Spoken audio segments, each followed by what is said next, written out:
Hi, my name is Elizabeth McPherson, and this is my introduction video for EDL. Gosh. First of all, hi, my name is Elizabeth McPherson, and this is my introduction video for school finance. So, a little bit about me. I am a military spouse, so I've gotten the privilege to move quite a bit. We originally lived in Minnesota. We were transferred to Florida, and now we are in Kansas. I have a 5-year-old who keeps me busy, and I love having. Some of my favorite things are math. I love eating donuts and the color orange. Everything I have is orange. So my teaching experience, this is my 10th year teaching. I've had experience doing both math and special education. Throughout our moves, I've been in 4 different schools, 2 private, 2 public, in 3 different states, and kind of the trajectory hopefully is some level of special education administration. Something I enjoy doing is running. I'm trying to run 20 races in 2020 and hopefully get a race in every state. So looking at my background a little bit, so my degrees are in mathematics and secondary education. So that's kind of where I started my career. And then I went back and got my master's in special ed, and now hopefully rounding this out with my leadership degree. So, my teaching background, the cool thing about being in the military, I've gotten a lot of opportunities to kind of be in different settings. So, my first job was teaching 4th through 8th grade math at a small private school in Minnesota. While I was doing that, I was getting my special education degree, so I transitioned into an intervention specialist role. So I would work with any kid in our building that had an IEP that needed services. I'd coach and mentor the teachers as to how they could meet the modifications in their classroom, and that was a really cool opportunity. From there, after I got my special education degree, I went to Academy of Whole Learning. That is a private school for kids on the autism spectrum or with related disabilities. So I worked all day, every day with awesome high schoolers who had autism. I was their STEM and mathematics specialist, and we just kind of hung out and do life. It was really cool. When we were transferred to Florida, I took a high school math job, so I was kind of out of the special education world, teaching Algebra 2, remediated algebra, calculus, things like that. I did that for 3 years, and I did really love it. It was a nice break, kind of step away from special education. But now that I'm back in Kansas, I'm at Junction City Middle, and I am doing special education again. I am a behavior specialist in their specialized program, so I have a self-contained classroom, and I work with kids who need a little extra help all day. So I absolutely love it. So some things that I took away from reading the articles. I think that the biggest one that I think is just key to a lot of what the other articles said was who controls the money. So this idea of a site or school-based management system where we give principals, teachers, or the community say over the budget. The positive of that is that it allows schools and principals to make the best decisions for their students instead of kind of some central entity. Think the downsides are obvious of some consistency and some maybe um, personal management on that. The opposite of that would be the centrally managed resources. So when that school budget is calculated by a central office, allocated for things like salaries, curriculum, staffing, all that kind of thing. So I think that that was kind of a theme throughout those articles is who gets to make these decisions and how are they made. Um, when you look at the central management, it does create some level of consistency. Central office decisions are able to help buy textbooks and curriculums that are same in every school, provide staffing that's consistent in every school. And it also helps manage resources more effectively. When you standardize HR and financial systems, it creates cohesion across the district to ensure the system of record is quality. So lots of pros and cons either way.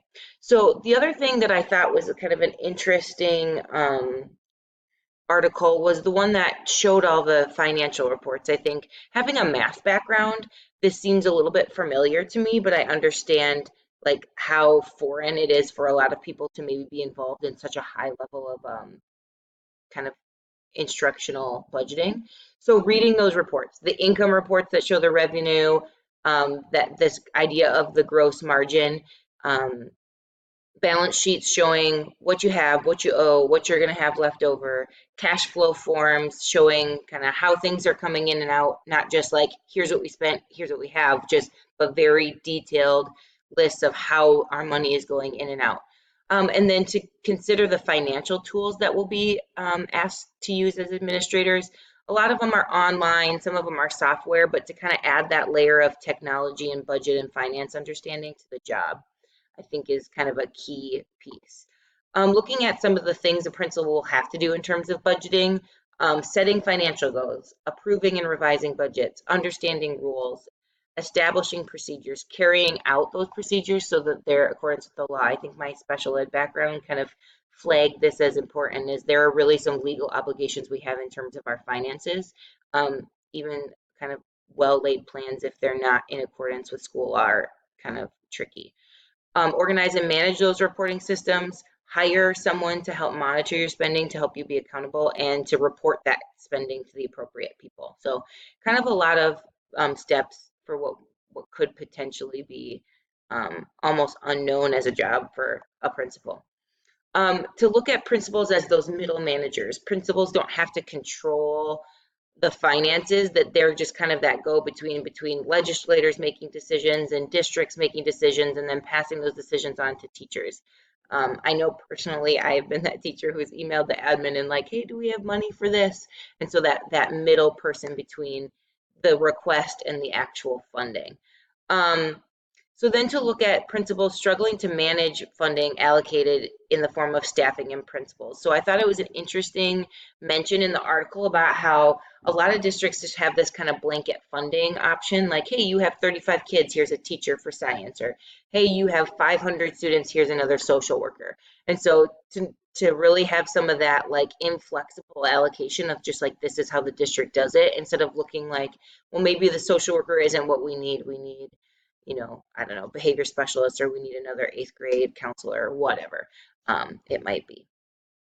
So I think that uh, the current job I'm in right now, I'm pretty new, and so I haven't had a lot of direct kind of involvement with a budget. But throughout my years of teaching, kind of how I've seen budget work is just kind of a trail of command and communication. So I think ultimately probably lands a lot on the superintendent, but that there's these district level directors. So the job I'm in right now, we have a director of special education, and my funding questions I can funnel through my school administrator, but I know ultimately land on the desk of that district administrator. So I buy like prizes for my kids when they earn a certain amount of incentive money. And so the funding to buy those things isn't necessarily my choice or my principal's choice. It goes all the way up to my district administrator for my special ed program.